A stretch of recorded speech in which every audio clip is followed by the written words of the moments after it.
All right, guys, welcome back to episode 4 of the Rozay audio experience. Today's a big one, potentially the biggest one of all time. I'm here with the head honcho, the man of the hour, the king of the Clash Royale and potentially soon to be mobile gaming community, CWA. Ash, please feel free to introduce yourself for the one person that doesn't know who you are. What's up, Rozay? How you doing, man? It's good to be here. Thanks for having me. Been a fan of these kind of podcast style interviews. I'm a Clash Royale content creator, and I'm also like really involved on the mobile esports side of things and kind of the business side of things in content creation. So I kind of wear many hats, but most people probably know me primarily as a YouTuber. Okay, sweet. So you stream? You stream too, right? You're primarily a YouTuber, but you stream on what is it, Caffeine? Yeah. I do stream on Caffeine, which is like a brand new streaming app out there. They're still in like pre-launch beta, so we'll see what happens with them. But definitely been really kind to me over there at Caffeine. So I do that kind of on the side. Oh, good stuff.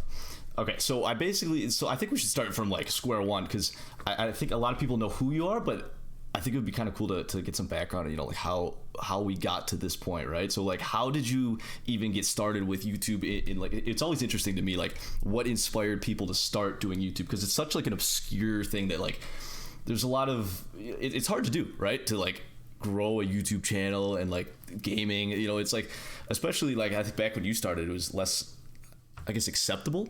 So I'm just really interested to see like how you got into that, and just like what just dive back to how you got started.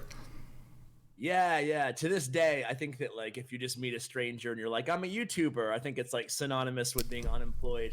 Kind of like, Exactly. so No, you I don't feel you. work, huh? I can only your Uber drivers. I can only imagine you probably like have an alter ego. Like when I'm nowhere near your size, obviously, but even when I was in San Francisco for TwitchCon, it was like I didn't even tell my Uber drivers what Twitch was, like being a Twitch streamer, because it's just like right over their heads. But sorry, go ahead.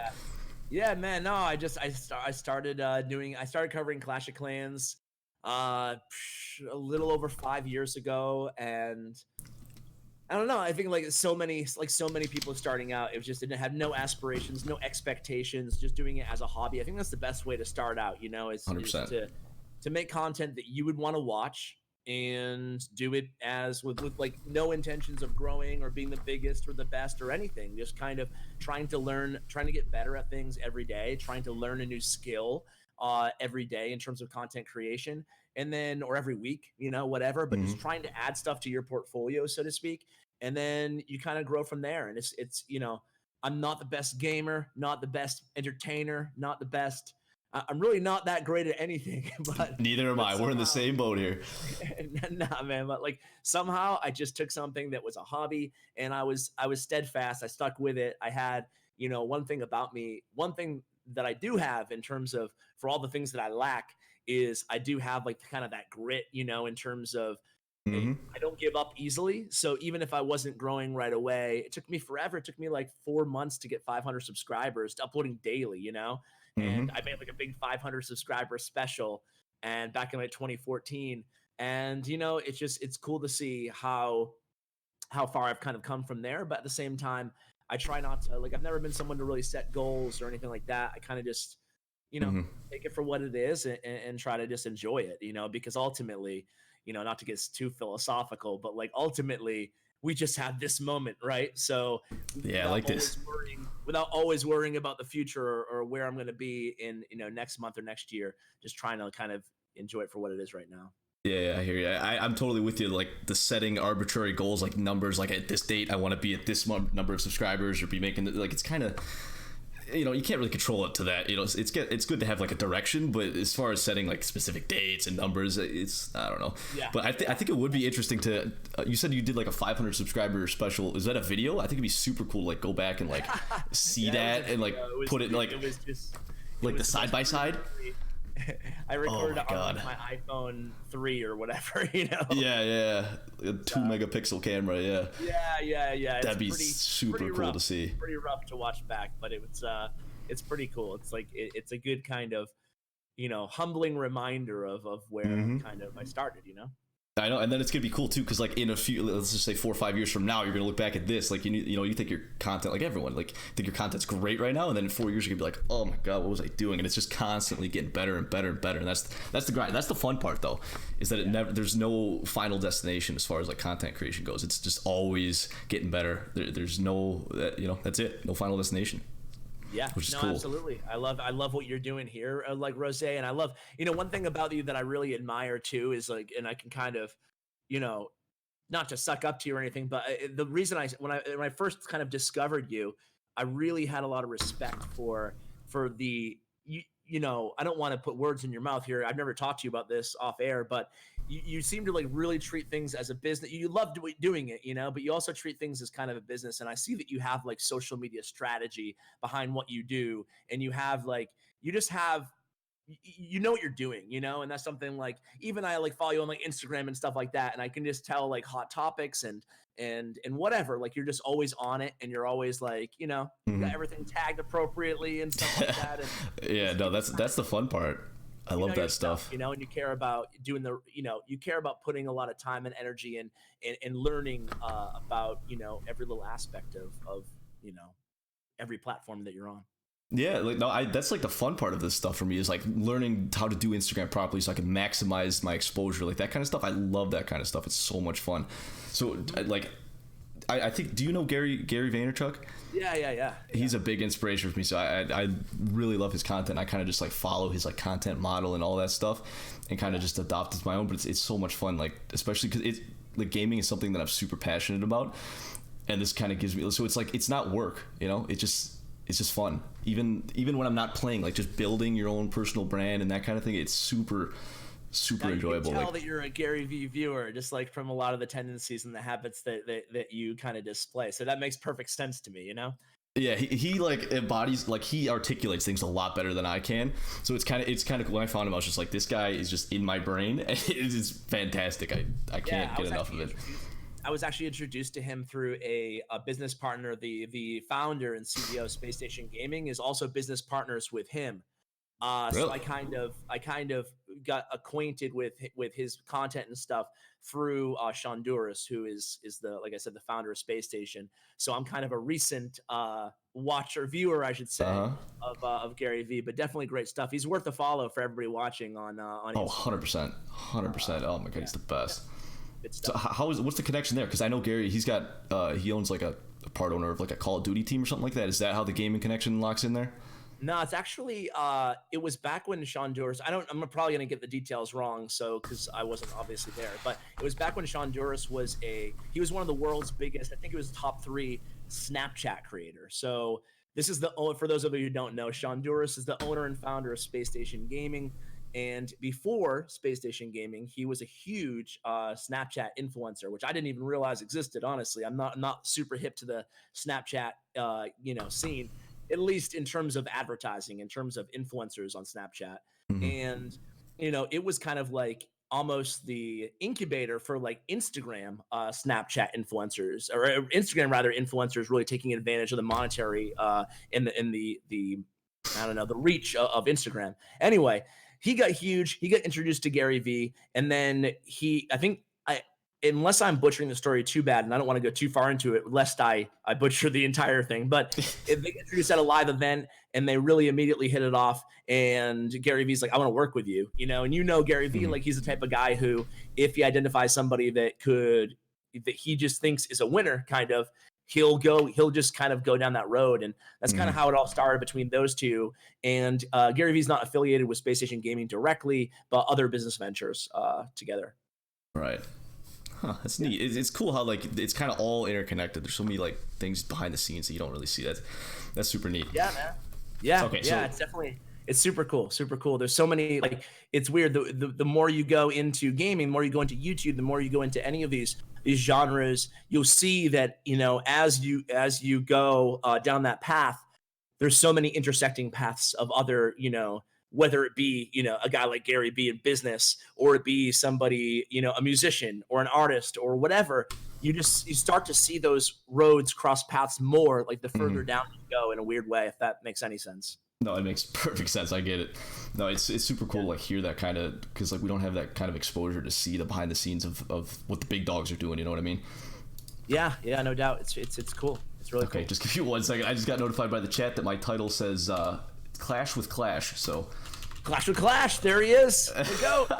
I'll just say podcast with CWA. How about that? That's a good title. Okay. Well, Okay, we're all fixed. Okay, so anyways, so shifting topics. Obviously, I think you're most known for Clash Royale. When you did the full shift from Clash of Clans to Clash Royale, like how many YouTube subscribers were you at? Just like for perspective. yeah, I forgot honestly, but I want to say like around 200,000 or so when I switched over. Still, that's a lot. So when did you know to make the jump, or did you like kind of do a little bit of both and then switch full? Like what was that all about?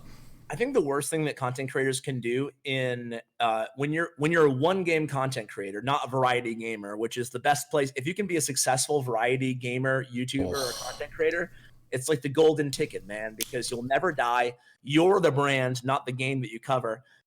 And you can transition to the hot game without your audience missing a beat, you know? Mm-hmm. But that's the vast minority of people who can have success being variety gamers as content creators, as streamers or YouTubers.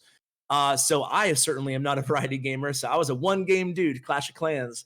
And I was that for, over 2 years, 2.5 years. I had been to Finland, like a dozen times by the time Clash Royale had been released. I had experienced like moderate success in that little ecosystem of Supercell, and then I started my views. I think I was getting maybe around like, I don't know, 30,000 views per video, 20,000 views. Which is a lot. It's still a lot. That's a fraction of what you get now, but like still, that's like a lot. Yeah, I was doing pretty well. Like I was still working full time though at my career. So I was like right at that point where I was starting to make the same amount of money at my career that I was on YouTube at that point in Clash of Clans. And then I started uploading Clash Royale videos when it was new, and people hated it. I was getting so people much hate change. They always hate change. Like, Supercell sell out, like covering their new crap game. Oh God, yeah. But I stuck with it because I knew that, you have people always dream about going full time as a content creator, but there is a certain level of comfort of not having it your full time job. You can take more chances, you can take more risks, right? And you shouldn't throw away those opportunities to be able to get a little bit riskier when you have that career on the side or that job on the side, So I looked at it as an opportunity to, I can grind double uploads. So I was like Captain No Life for a while there where I would work, 8 to 10 hours a day at work. And then I would come home and just, make a 3-hour Clash of Clans video and a 3-hour Clash Royale video and just do that 7 days a week, except for my off days, obviously. But still, so I did that for a while. And maybe about 2 months of doing that after Clash Royale was still in beta, but it was just released in beta. My views started slowly but surely. Clash Royale started at like maybe 3,000 to 5,000 views per video. And then it was like 7 to 10,000 views per video. Then it was like 15,000 views on all my Clash Royale videos. And then it was like 20K views on all my Clash Royale videos after like 4 months of doing double uploads. So, and I was like, wow, we're the same now. Clash of Clans and my Clash Royale content was getting the same amount of views.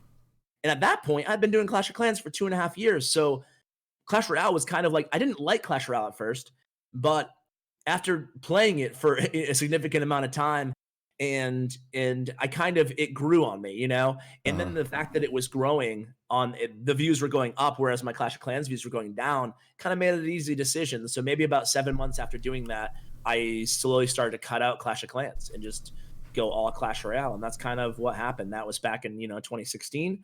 And then I didn't really look back. Eventually I stopped kind of playing Clash of Clans. I still play very, very sporadically, maybe like once a month, but that's about it. Yeah, that's one of those games you just invest so much. Like I used to play too, and as soon as Clash Royale came out, like Supercell kind of killed their own game for me. Like I didn't play Clash of Clans at all anymore, but I got to like Town Hall 10 or 9 or whatever, and I was like almost max. So like there was a lot of time invested in that game, but Clash Royale just it kind of took over for me. Yeah, in a but lot I of think ways. it was. I'm really impressed by the Clash of Clans team. Like they've had like a real resurgence of popularity. Oh, they're doing great. It's insane. It's the #1 game by far in Supercell collection, So as far as like revenue goes, you mean? Yeah, Really? Like by triple, I believe. Oh my god, that's insane. That it's older too. What is it? Probably 6 years old or something like that. It's over 7 years old now. That's insane. Yeah, Same thing with like when it came out. Same thing with like Rainbow Six Siege. I don't know if you're familiar with that, but that game came out like I don't know, probably like 5 years ago or something like that. And it was it's kind of big, but it got bigger as it aged, which is so like it's like how video games are supposed to work. It's crazy. And even now, I don't know what it is. Actually, this is actually a good thing.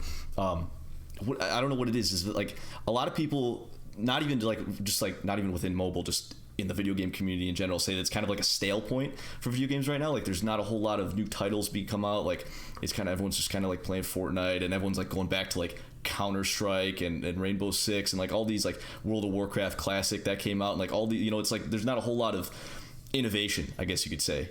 Do you see that too, or do you have any insight into that? Like, is that going to change soon? You got any like insider info that we can?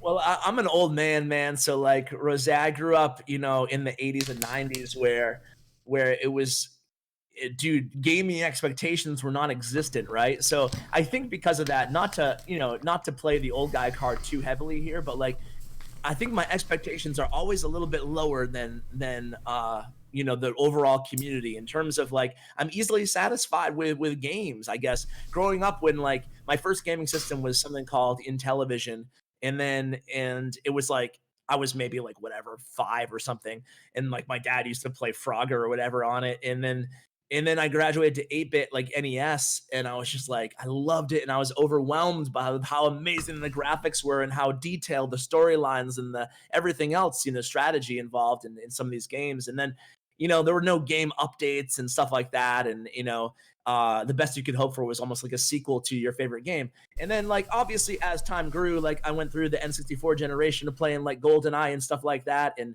then to Halo and stuff. But still, for me, I guess there's so many hundreds of thousands of games out there that I guess I could play games the rest of my life and still not play a quarter of the games that are great out there in the world, Mm-hmm, So I almost feel like looking at it the other way, not to be like a super optimist about it, but like there's already way too many great games, for me. Yeah. No, that's a totally that's like an opposite perspective. Yeah. Yeah, I'm not stressing more good games not coming out, So I guess that's kind of where I look at things, but it's a little bit different. I agree that if you just look at right now, there's definitely like there hasn't been a really hot game since Fortnite, in terms of like in the whole zeitgeist of video games. But that doesn't mean there's not a million awesome games out there that I really love to try. Like I see some of these great new games, when they come out, and I'm like, I would love to play that game. I just don't have the time, So there's probably dozens of those games I could name that I haven't had the time to play. So, from a larger standpoint, it doesn't really bother me. It doesn't I don't really have a strong opinion on it. But from a personal standpoint, or from a mobile, I should say, at least standpoint, I definitely kind of see that there's kind of a staleness right now in terms of no big hot game in a while.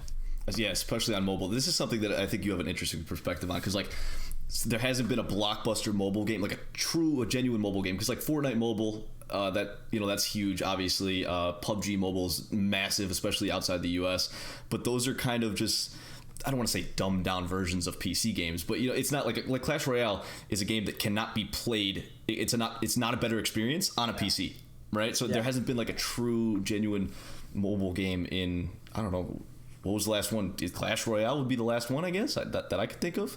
Yeah. Brawl Stars maybe. I mean, Brawl Stars was pretty big, but not like huge like how Clash was. No, it wasn't as big, but like the big ones. It's weird because you can look at things like just in terms of the overall popularity of the game versus like just money made, because there's still big money makers, out there in mobile games. But in terms of like super popular, Brawl Stars is right on that kind of cusp. I think $1 billion games, right? And I think Brawl Stars is $1 billion game, I think. And like Clash Royale was, Pokemon Go was. I think Call of Duty Mobile is one of those games that PUBG Mobile and Call of Duty Mobile, in terms of FPS or Battle Royale games, they're definitely really, really extremely popular, and they're $1 billion games, and they'll be incredibly successful. But you're right; those are more of those like, crossover type games, and a large reason for the success of games like Free Fire, which is another billion-dollar game, right? Garena, Free Fire, and PUBG Mobile is because they're super popular in areas that don't have access to affordable like consoles, you know? Because I think a lot of people in like the U.S., North America, like I had never even heard of that game. What was it called again? Free Fire. Free Fire, yeah. Like I don't think a lot of people even heard of that, but it's like it like dwarfs Brazil. all of the biggest games here. It's crazy. Yeah, it's Brazil. That's just because they don't have the PCs and stuff. So like, but everyone there has a phone, so they could all just play that. Free Fire is a little bit different. Like, so PUBG Mobile is PUBG Mobile is India. It wasn't India's access to phones. It was their access to fast internet, free, cheap, fast, or very, very cheap or free fast internet in India. Right. So they had one of their major carriers. Essentially, the barrier for entry for fast internet in India for a long time was you had to have a ton of money. And that was about it, you know. Then all of a sudden, it was like absolutely one carrier, I forgot the name, they just decided to even lose money by creating a monopoly, right? Lose money short term by offering super cheap internet, super cheap fast internet to basically everybody, you know. So that would cause a huge like infusion of people playing mobile games that they could not previously play. So anyway, that was India, and that was like the growth of PUBG Mobile, and that was like the serious addiction, and it was it still is a huge thing in like socially in India, like a problem slash some people see it as a problem. I personally don't, but they're dealing with kind of what we in the West dealt with maybe in the 90s, where like, is it an addiction? Is it this is ruining our kids' lives? Stuff like here that, we go. You know? Do you see like China just like passed a law or something that you can only play so many hours a day if you're under some age or something like that? China's weird. In Korea too, it's like in some of these countries, it's like video games have absolutely taken over. Like people play an incredibly unhealthy amount, you know? And, you know, I think that as gamers, I think we've probably all been there where we played an unhealthy amount of a game. Yeah. You can tell, right? You can tell when it's getting to be unhealthy, even if you're like, okay, I shouldn't be playing this for whatever, you know? Like, you kind of recognize it, but you can't like stop yourself. You're like, I don't think I'm not addicted. You know, I can stop whenever I wanted, but at the end of the day, you're like, I don't know if I could stop. Yeah, and most of the time it's just phases, I guess. But anyway, I'm getting way off the beaten path here. But you know, in Brazil, it's a little bit different. It's actually the devices versus India with the internet. So Brazil, they have access to cheap devices that can play games that aren't super graphic intensive, but are moderately. So Free Fire is essentially like no offense to Free Fire, but it's like kind of a really watered down graphic version of like a like a PUBG or a Call of Duty. There goes that Free Fire sponsorship you're hoping for. That one's out the window now. Oh well. Yeah. So okay, so just to kind of, I know we're bouncing all over the place, but that's good because that's like how it's supposed to be. But has there ever been a game that you're like addicted to, like what are the top games or like one game or whatever that you were genuinely addicted to? Like for me, it was like RuneScape and Call of Duty 4. Those were like my two. Oh my god, it was an addiction, but you know it's obviously no more. But has there anything been like that for you?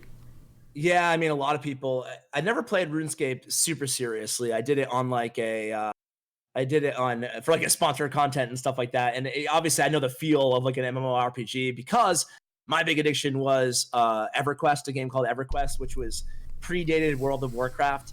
And it's just like an open world MMORPG. So I was super, super addicted to it back in like my college days. And it ended up like, I ruined my life is way too strong of a statement, but it made me kind of swear off PC games for a long time afterwards.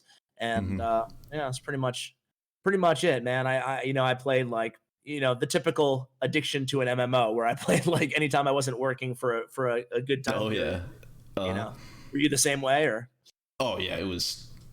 You know, RuneScape was like middle school, high school, and it's as soon as I got home from school, it was grind time as long as I possibly could.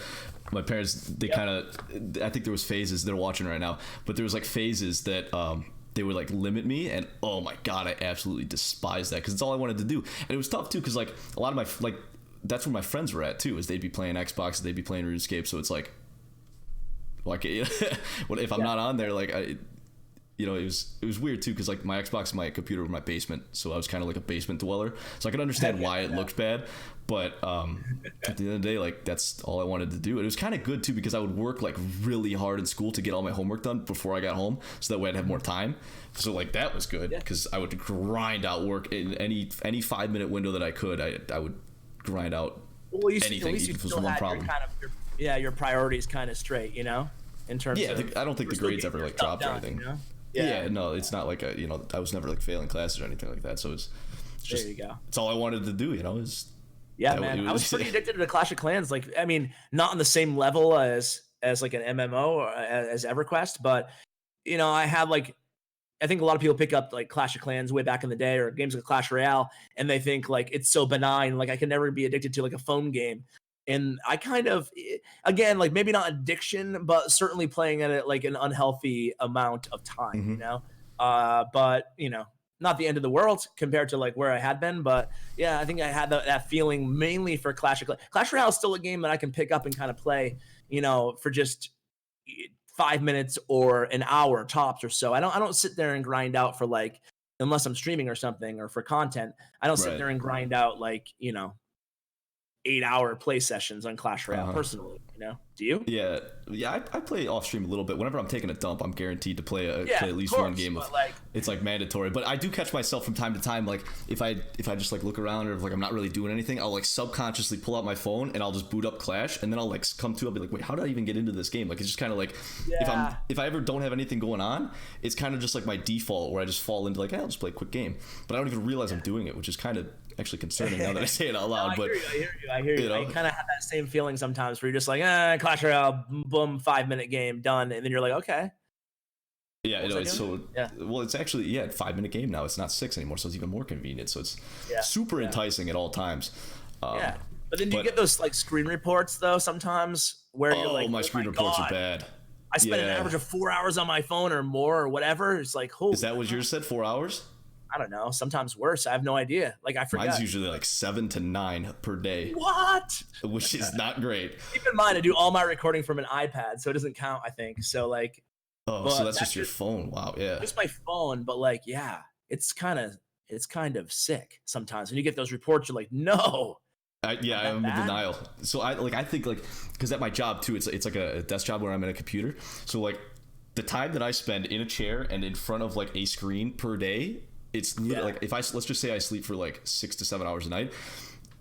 Oh God, it's probably 15, 16 hours in front of a screen of some sort, whether that be like a desktop or a phone or a tablet or whatever. It's like, it's nonstop. It's crazy. And I never really like thought about it. And I don't know. I don't think it's that much of a problem, so to speak. Like some people say like, oh, the blue light is draining your eyes. You could be blind by 50 and like all that stuff. And it definitely hurts my back. My back hurts because I sit a lot, but I just need to go to the gym more often to fix that. But go get some workouts in and get one of those. I had a standing desk at work, and I hated it. No, I hated it. I never used it because I don't know if have you ever had one or used one? I've never used one. No, I thought about it. It looks great on paper. It looks great on paper, but as soon as you get it and you try it one time, you'll be standing there for 5 minutes. You'll be like, oh, this is cool, and then like 5 minutes into it, you'll be like, this kind of sucks. I don't want to be standing right now, and it's kind of hard to like type.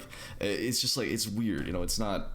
I don't know. You really have to be diligent to use it consistently. It's not comfortable to stand. And then I tried. I also had like one of those. I don't know if you've ever seen it. It's basically like a chair, but it's like an exercise ball to sit on, and then it doesn't have a backrest, so you're just like forced to sit up straight. I tried one of those too, which was good. But then I'd go home and my back would be. It was like a full workout because I'd be sitting there and I had to like support myself all day with perfect posture. So I'm like, that was kind of unsustainable. But I don't have any of the special I don't have any of the special like workout while you're doing work, desk work type stuff in my life. But maybe I need to invest in one. I don't know. I try to like get to the gym to offset my new sedentary lifestyle every day. But oh my God, that's about it. Yeah, there's been times where I haven't gone to the gym for like months straight, and then I'll like have an epiphany, and I'll just be like, my back is in shambles right now. I need to get some exercise. It's bad, and then your mental state starts to drain too. But that's a whole different story. That oh God, we don't need to go into that. Get your exercise, people, is the point here. That's it. Don't sit in your chair all day because it'll drive you up. Save the rest of the fitness podcast. Yes. So slight transition. So I just want to cover like a couple things. Like because obviously you're primarily a YouTuber, but you're also co-owner or is it co-owner of Spacestation Gaming, right? Is that the right title? Okay, Yeah, so sure. I just want to that's a fairly recent development, right? And in the last few months, I think you announced that. So I just want to, I don't know if there's much info out there, maybe I just haven't seen it, but I would just be interested to see how that came to fruition, and then what your role there is. Are you gonna handle the growth of the mobile sector in Space Station? What's going on with that? Yeah, man. I think that so I was with Nova for a long time, stuff like that with Nova. And Nova focused more and more and more on the East. And here I am in Boston in the West. And it wasn't a great fit after a while, very apparently for the last year or so, so I'm just kind of doing nothing in the esports realm. And just to be totally transparent too, the esports, especially in the West, is not a very lucrative business venture, I don't know if there's any major teams that are profitable. Do you? There are some, but a lot of it's not through their esports, rather through their promotion and advertising of their esport, which obviously goes hand in hand. But it's tough. It's difficult to grow. So for me, it was not on my radar at all, because I'm all about sustainability and I love the business side of things. It's something that I do right now. I probably do more than YouTube, but I'm always very keenly aware that, I made the decision to do this full-time content creation, and my popularity really only extends to the popularity of these games that I play. So what am I going to do in the future? I have a son, I have bills and whatever, so we started a couple businesses kind of on the side about a year ago, Powerbank Gaming, who's my business partner, one of my best friends, and myself. And through those business ventures, one of which really became pretty successful, we met a bunch of other people, and one of them was Sean Doris, who I mentioned earlier. He's the founder of Spacestation Gaming. So we kind of worked out a way where we could make sort of a business arrangement, an agreement where we would add value to Space Station by kind of combining one of our existing businesses with Space Station. And that's kind of, obviously I can't get into specifics about the deal and stuff, but that's kind of how it all started, that conversation. And it ended up being that we traveled to Utah a few times. We flew out there. They're based in Salt Lake City. My first time ever to Utah. And man, they're a legit, right off the bat, they're a legit business. They have about 70 full-time employees there on premise, in Salt Lake City. They have this beautiful, huge office. It's like a compound, really, and I'm just incredibly impressed by this out of an esport org, and one that I frankly didn't really know much about. But then even more so than that, we were so impressed by their attitude, their enthusiasm in mobile, and their enthusiasm of having us on board, not just as, hired. I was paid monthly by Nova for 2.5 years, and I was just kind of this dude on salary who, whatever, and didn't really have any directional impact on the organization whatsoever. It really consisted of me working with content creators and having to, although the people at Nova were very kind to me and I have nothing bad to say about them, but having to withstand the public, controversies that Nova would get themselves involved in, and of course, yes, and you were kind of the face of that, so then you had to take the blunt of it.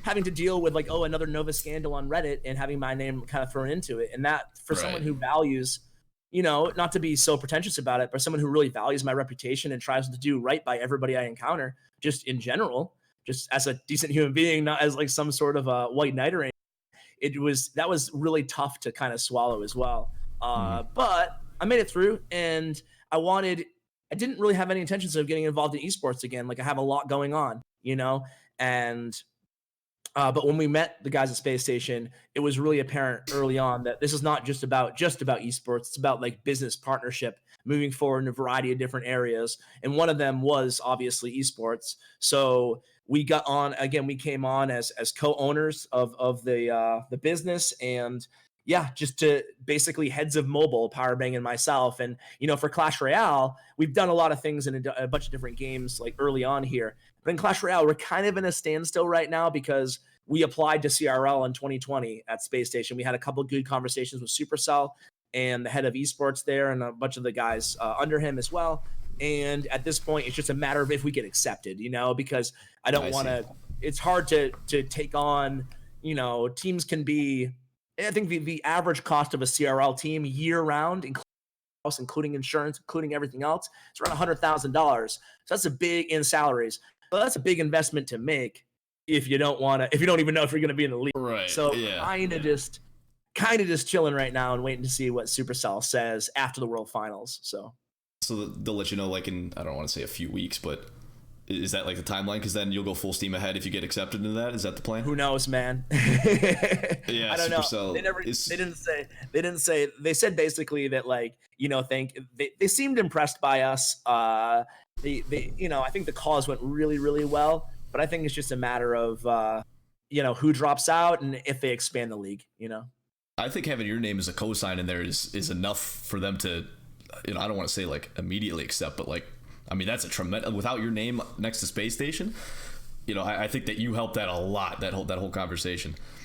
Yeah, man. Who knows? We'll see. I don't pretend to have like some extraordinary effect on anything, but hopefully they'll see that we're passionate about their game at least, right? I think that if anything, the fact that I'm there, they know I've been pretty steadfastly covering Clash Royale. So I think that I'm obviously gonna be really involved in the team selection and promotion, if we do get in. So we'll see, and if we don't, we'll still be involved in, a bunch of other change in terms of just our investment in Clash Royale in terms of our CRL team. But other than that, we'll still be active. We'll still field a team and we'll still, participate in other leagues and other games. Mm-hmm. Okay, so like kind of just bounce. Does Supercell communicate with you like a lot? Because I know that they kind of have a reputation of not communicating with the community great. I think they're getting better at it, but it's not stellar by any means. I think that we can all agree upon that. So do you have any like, I don't want to say insider information, but not just me, but there's 150 content creators spanning the globe that have access to the dev build, for example. Right. So for whenever we upload whenever there's an update coming, we get the access like a few days earlier, essentially. In terms of beyond that, it's weird. Like the Clash Royale team, I mentioned this in some of my videos, so I don't feel like no one's told me not to mention it again before, so I'll mention it again. But it's like the Clash Royale team when it started back in 2016. None of those guys exist anymore on the Clash Royale. They exist. They're still living happy. Yeah. Most of them are still at Supercell or have retired. But nobody from the original team is there anymore, right? So it's almost like as a content creator, you kind of cultivate and you develop these relationships, and then everybody's gone and replaced, and it's hard to keep up sometimes with everybody else who's on the team. So I actually don't have like a daily correspondence with anybody from Supercell on I do have friends in Supercell, but they're actually ironically on the Clash of Clans team. So, and that's just more of a friendship, not like give me the inside info to whatever, Right. Yeah. But I don't really have any direct. I mean, I have direct contacts to anybody. Like I obviously message Seth, Rumham, or Drew, the community manager, but it's way more on like a business. Like if I really need something or if they have a really important question or something like that. But that's about it. I don't really have like not much of it's not like they're certainly not asking for my advice when on the direction of the game, not that they should. I'm just saying I don't have that type of relationship with them. Okay, that's interesting. I figured that they would almost like, because obviously you have a whole lot of influence and a whole lot of insight in the community. So I figured that they would refer to you for at least an opinion, maybe not direct changes, but I mean, I would think that you would be like a gold mine of insight to the community for them. I think like anybody else, they value content creators' opinions, but only to a very certain extent. Like ultimately they're going to do what game, and I think that anybody in the community, if you took a second and wrote like a really well worded Reddit post on what you think the game needs or whatever, I think that, and maybe I'm biased, but I think they would spend just as much attention on that as they would me writing a paragraph to them in a direct message, So I don't feel like we have any like influence over the game's direction. Dude, if I did, maybe one of my million ideas state of the game videos would not fall on deaf ears. And again, like I'm not sitting here saying that my opinion or what I want is any more important than any other person who plays this game. I'm just saying that to me, it doesn't feel that we have any, extra pull by any stretch of the imagination or anything. We certainly don't have a part at a conversation at a seat at the table rather to the direction of Clash Royale. There's never been any of those conversations or anything like that. Way back in the early days, I did feel like we had way more of a say. And maybe it's again kind of recency bias, but I felt like the team initially really wanted a lot of feedback, whereas now I feel like they're kind of doing their own thing, which is certainly their prerogative. Mm-hmm. Yeah, I think that especially recently that they've been doing a lot of the right things, the step in the right direction, that like the future of the game. Like when the game first came out, it had its peak and then it kind of started to come downwards and then it started to plateau, right? And now I think it's starting to head in the right direction again. Do you have any insight or like what's your opinion on like the future of Clash Royale? Like what do you think? Yeah, man, like anybody else, I see the game through my own lens, right? So I see it through the lens of somebody who is a content creator who makes a lot of their living covering the game too. So for me, it's like if the viewers aren't there, then the game popularity must be dwindling, And views have pretty much across the board, everybody been dipping a bit in Clash Royale. So to say I'm like concerned, I'm certainly not concerned. I don't think the game's going anywhere. Like big picture macro, I feel like, the Clash Royale will exist and still be doing all right in 5 years. I'm pretty confident in that, but at the same time, like, are the glory days really behind us in Clash Royale? Is there going to be some major stuff? Are they going to take, like, I've said this so many times on my YouTube channel, but I guess by nature, I'm an optimist and I don't like to take cheap shots. But at the same time, I have high expectations for them to continue trying, not being afraid to implement some big features into the game. And although I do agree with you, like we have a tendency to look back at the olden days in Clash Royale and be like, things were amazing back then. And it's definitely not the case. They made a lot of headway, especially in card upgrading and free-to-play players.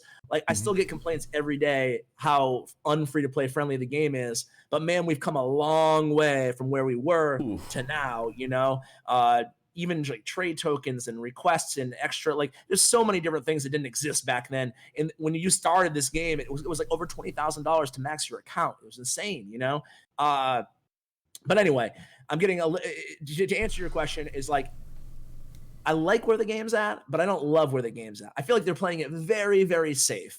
Small updates, consistently small updates. And I want something a bit bigger. I want to get that hype kind of back to the game, Maybe I'm being greedy, or maybe I'm not giving the appropriate amount of respect to these small changes that are good. But for me, I just want more. I want something bigger. I want them to take a chance, Yeah, something earth-shaking. So, like, what would I think you had a video on this, but just like sum it up. Like, what would one big idea be that you think that they can kind of just like shake the ground with?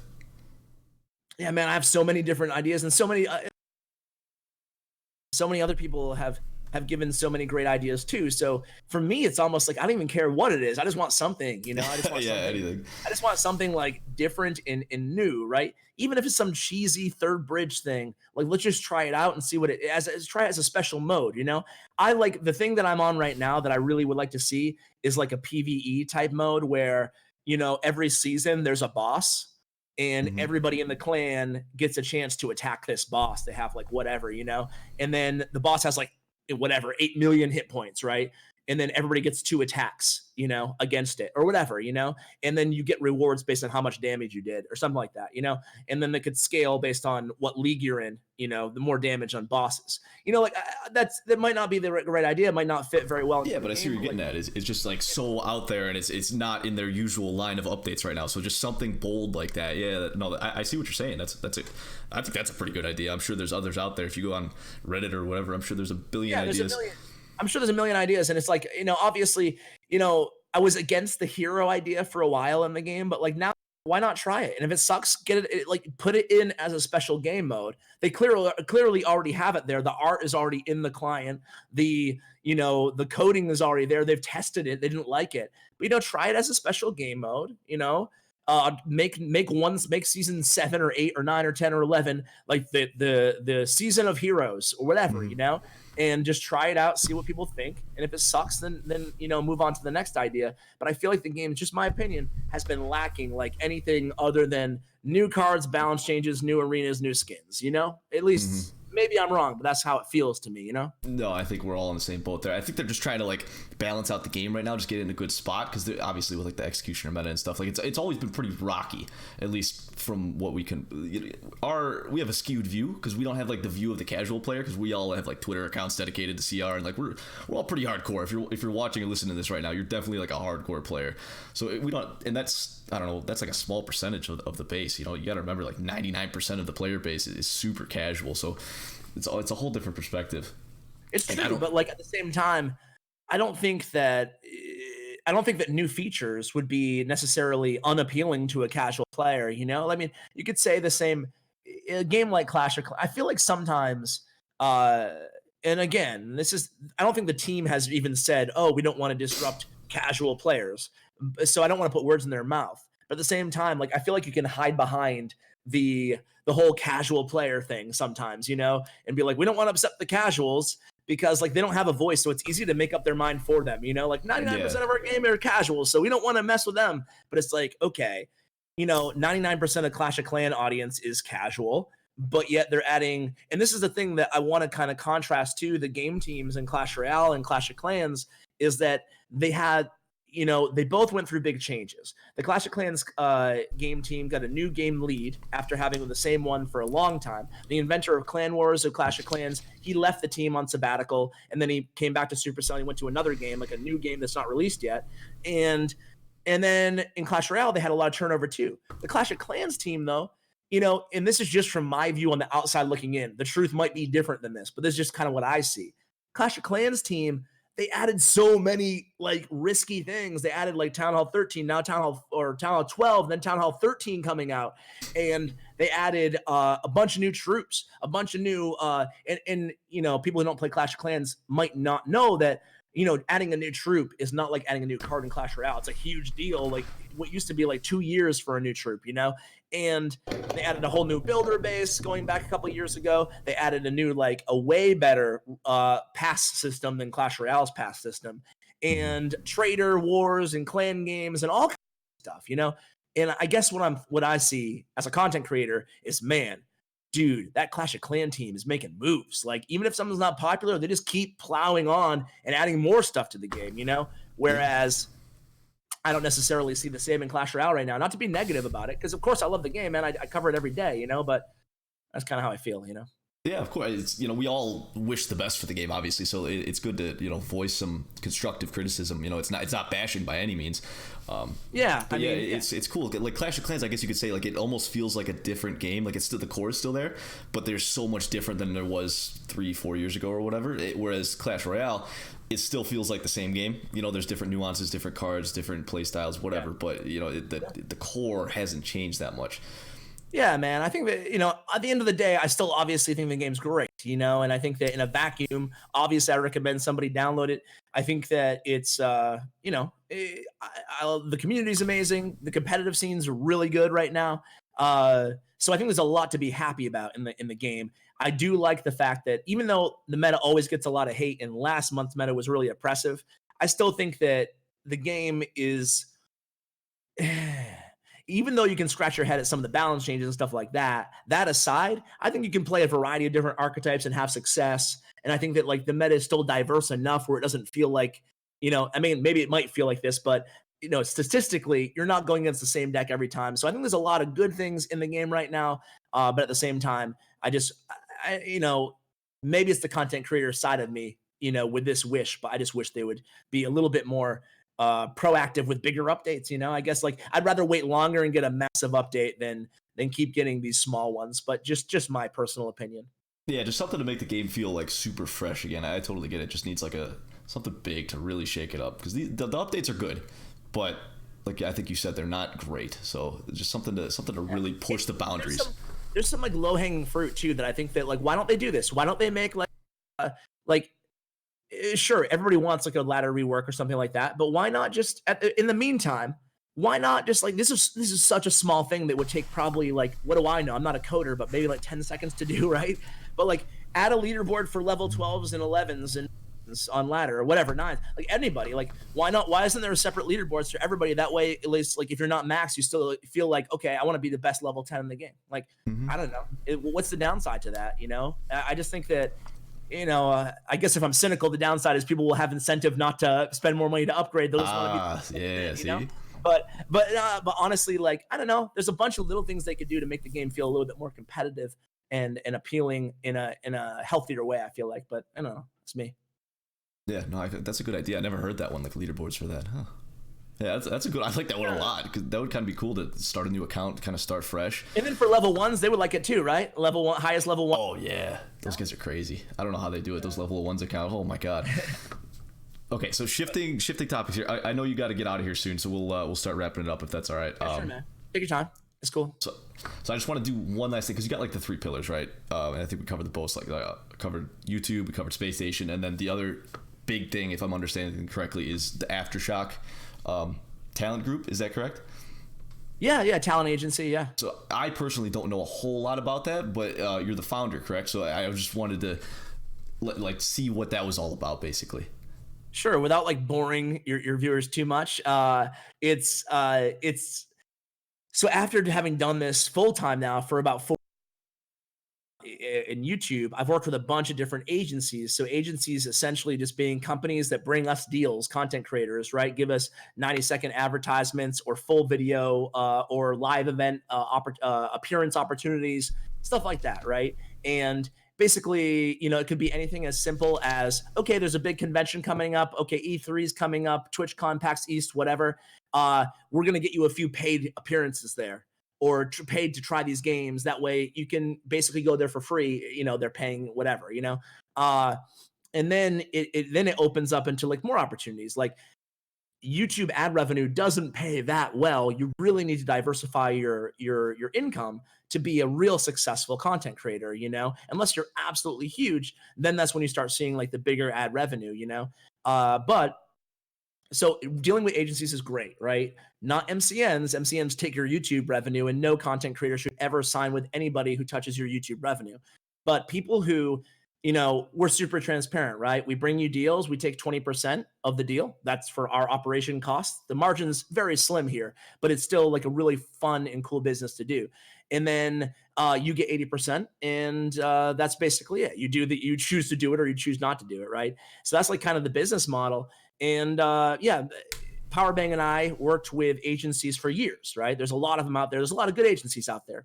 We saw what the good ones did well. We saw what the bad ones did poorly.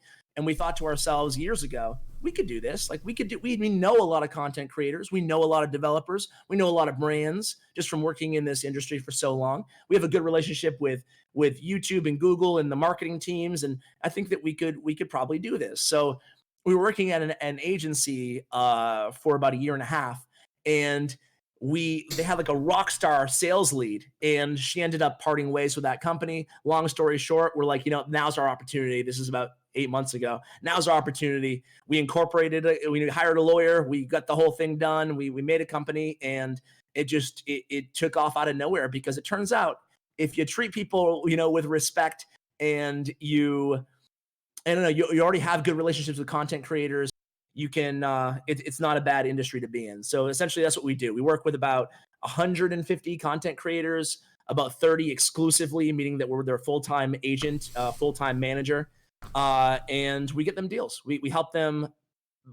I think all of our content creators are full-time content creators, but we help them create and maintain that stable income on top of ad revenue, which again isn't enough for most people to have a family and a mortgage and cars and stuff like that, or whatever, support a family, food.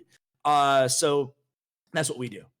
Yeah, the ad revenue is unreliable, I guess you could say, and it could kind of fluctuate. Like if YouTube makes one small change, the next thing you know, your channel's demonetized, or you get half the ad revenue or whatever. And everyone has different what's it called, like RPMs, or not RPMs, that's in a car. CPMs, yeah. They do have everyone has different, depending on what they're driving, right? Yeah.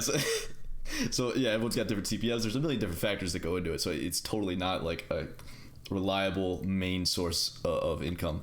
But that was interesting, because like I don't think a lot of people, like one of the big things I wanted to do in this podcast was just kind of shed light on like a big picture of like who you are and really just get to know you and paint that picture for myself and everyone watching and listening, because obviously we all see your videos, we know that, but just kind of like outside that, like what you're up to, I think that's super interesting, just to kind of get to know like you better and what you're all about. So kind of going on that and to just like round things out, I guess.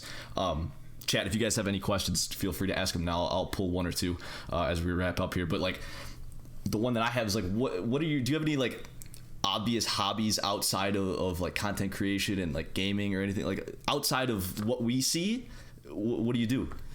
Like, what do you enjoy? I am a workaholic, which is a blessing and a curse. So with Aftershock and Spacestation and YouTube, I have like, I work a lot. I work 7 days a week, pretty much 365 days a year, and it's kind of my free time. The number one priority is obviously my son, right? So if free times, I'll be watching like, playing with cars or something, or watching kids movies nowadays, but I do like, during when I'm in bed at the end of the night or whatever, I like, just like anybody else, I like going out with friends and stuff like that. I love the Boston Celtics. I love NBA. I love basketball. I love true crime. So I'm a big documentary guy, and have that like sick, twisted side of me that likes like dark true crime documentaries and stuff like that.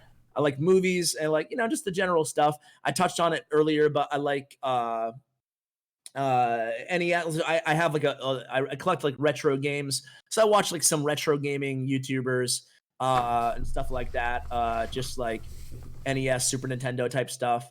I guess that's pretty much it. I listen to a lot of I listen just because I'm either working or traveling, like driving or flying, or I am at the gym, right? Every day. That's pretty much all I do. So I listen to a lot of audio content, right? So I listen to podcasts, a ton of audiobooks, and I think that's pretty much it, man. That's like me in a nutshell, I guess. That was a good summary. You wrapped it all in there. But, yeah.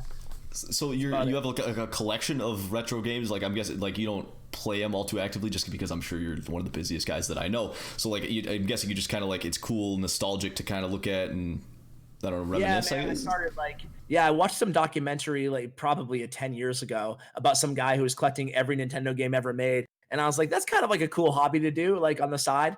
So I started, and then I was able to, like, I guess it's the only thing I collect, but I collect like retro games. So just kind of starting back in, I don't know, like I said, like 10 years ago or so, I just started like here and there, just picking up, and I haven't done it in quite a while, like maybe a couple years, but I have them all, like you said, I'm kind of a shelf queen, so seldom do I get a chance to play them just because of time constraints. But it's always one of those things that, when I have more time, I'm gonna take a little time out and play some of those games with my son.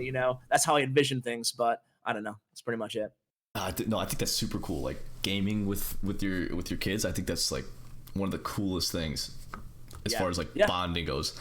But I'm a nerd, that's that's the kind of stuff that I look forward to. I can't wait to do it. He's still a little too young, but. Yeah, but eventually, down the road, 10, 20, 30, long ways away. But yeah, my parents are watching right now, so don't worry, long ways away. But yeah, okay. So if you really watching, are you serious? Yeah, 100%. Hey, Rozay's parents, what's up? Yeah, no, they're watching right now. They're actually right through that door. Cool. But yeah, so if we wanna wrap it up right now, because I know you got a million things to do right now. So I just want to look at the chat. I don't know if you've been browsing it at all to see if there's any questions. Yeah, off and on here. Let's see. Asking when, dude. I'm proud to say I've already hit 6. Hang on, you cut out there. You say you already hit 6K. What's your PB? Like what's your personal best? I don't know. It's like 65 and change. I suck. Okay, no, I just wanted to see if mine was any better, which it is. Maybe we'll try to not by much. We'll try to improve this season. We'll try to improve. I'm at like 66 right now, so we'll see what I can do. Oh, you're higher than me. My best is like 6603, and that was a miracle that I got there. So I got do you remember by like a game.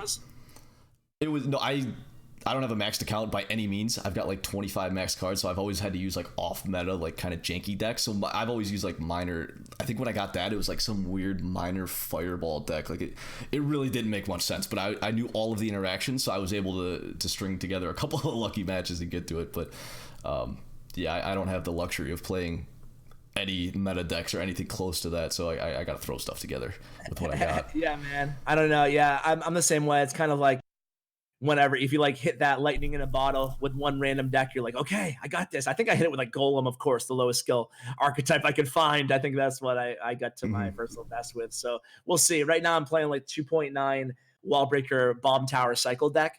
So that's what I'm gonna go for tonight if I have any time to play. We'll see if I can make something happen.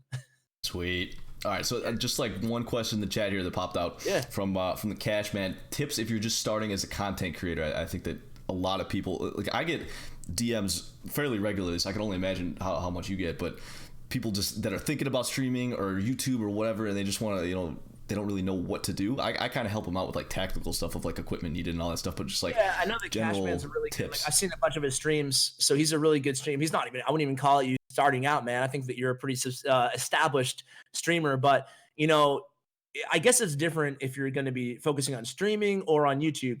I am like a YouTube. I really highly recommend everybody, even if you're a streamer, you also do YouTube, even if it's just VOD content, like you do, Rozay, sometimes, or like standalone content, or like Tag and BRAD does. Like, it's really important to have both platforms, in my opinion, especially in mobile. And then beyond that, definitely having a level of consistency, right? It's so important to be as consistent as possible. That's obvious, though. In terms of content, it's cliche, but like, do what you would want to watch, make what you would want to watch. Like, think about it. Surprisingly, people do not go through these steps where when they're making a video, they like tag and title it and theme it around something that they don't even think about what they would click on, like what they would really want to see. Like, use yourself as a barometer, make your content appeal to yourself, number one. And number two is, like, when you find something that works, don't be afraid to do it again. A lot of people are like, okay, well, I got big views on this video, or I got a lot of viewers on this event, but I don't want to overdo it. You know what? Your audience will tell you when you're overdoing something. So listen to your audience. And how do you listen to your audience? Like, obviously read the comments, look at the likes and dislikes. But, the name of the game, obviously, it's not about money, but it's rather about what appeals to your demographic, to your audience, is the views. Like, if you're getting a lot of viewers on something consistently, it usually means a lot of people find it appealing, right? So I think that not being afraid to double down on content works, right?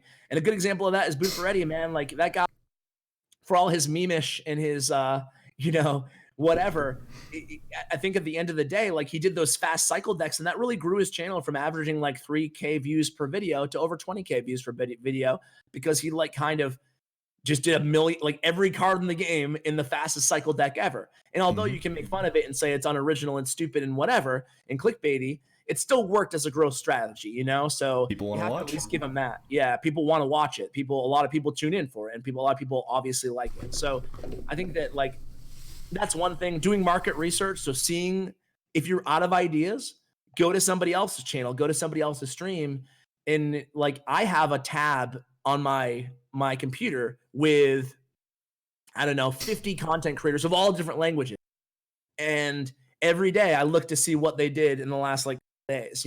Every day the first thing I do is open them on in separate tabs on my computer and just quickly scroll through and just kind of see what's going on. And if somebody, especially like, an example would be like with Zach, he's a big Spanish YouTuber, Clash Royale, and sometimes I'll just look through and I'll be like, oh, a week ago he had a video that blew up doing this. Like, he or maybe his thumbnail was really cool, so I'll give it to my thumbnail artist. I'll be like, hey, try to make a thumbnail kind of like that, well, that kind of style, or a topic that I never thought of, and I'm like, okay, I can do that in my own way, So don't be afraid to take inspiration from other content creators out there too, as long as you kind of make it your own, So I guess those are like small tips, but at the end of the day, don't be afraid. Don't try to be, and this is like such corny advice that goes to anything in life, but like, don't try to be somebody that you're not. If you're not a pro player, don't try to pretend like you're a pro player. If you're not I don't know, just don't be afraid to be yourself.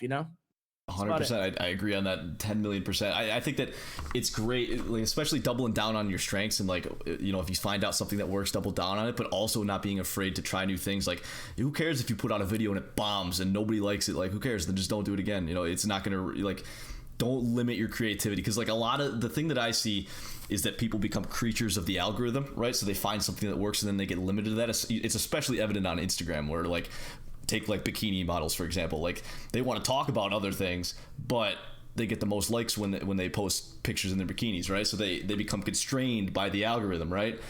And it limits your creativity. So don't be afraid to try new things and like really push the limits, and don't stress the algorithm. That would be. I know that was a question for you, but I wanted to chime in there. No, I liked it. Yeah, it's true, man. It's true. It's true. I noticed it in my own behavior too. So I just want to put that out there because even if that helps one person, I think it's worth it. No, so no more. You're gonna promise right now on the record, no more bikini pics on your Instagram. It's high. No promises. I got so many. I got so many of them in stockpiled. I might have to post them every once in a while. All right. Okay. I know you look forward to those. Keep an eye on you. On you. Yeah, I'll limit it to one a day. Okay. All right, guys. I think we should. I think that's a good way to round it out. End on my bikini yeah, man, picks. Thanks so much for having me, dude. It was a pleasure talking some Clash and life and whatever. You know this already, but I've been a fan of you, and I think that I have the highest expectations because I feel like you can truly achieve pretty much anything, whether it's with Clash Royale or any sector of gaming or just content. So keep up the good work, man. No, thank you. I appreciate it. Thanks a million for being here. It's absolutely incredible. That's one of the greatest things is, as I would say, the leader of the Clash Royale community for sure, and then definitely one of the big names in mobile gaming. Like you make everyone, you're not too big for even someone like me. Like I'm such a small creator compared to you, but you like you still interact with everybody in the community, and that's what it really makes you like the guy, like the king of the castle, the leader. Like bro, that's how at least I see you. Like I know I'm gassing you up real hard right now, but like that's how at least I see you, and I know a lot of the community sees you as that as well. It's just like someone that we can relate to and talk to, and you're not too big for the small guys, if that makes sense.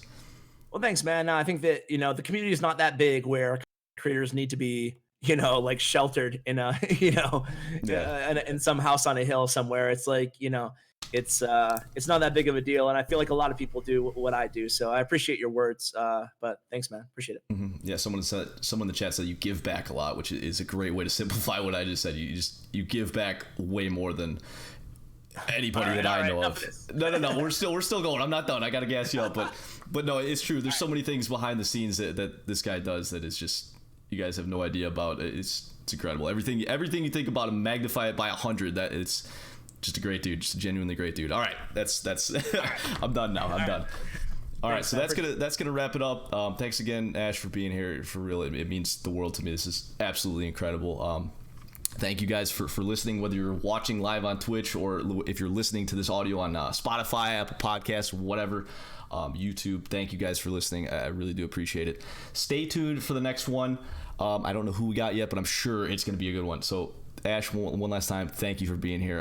At CWA is your Twitch, right? For anyone that by some miracle is not, in case there's some miracle that someone's following me but not you, definitely you got to follow at CWA. But that's it. Thanks, we'll wrap it up there. All right, thanks guys. Thanks, chat. Bye, guys.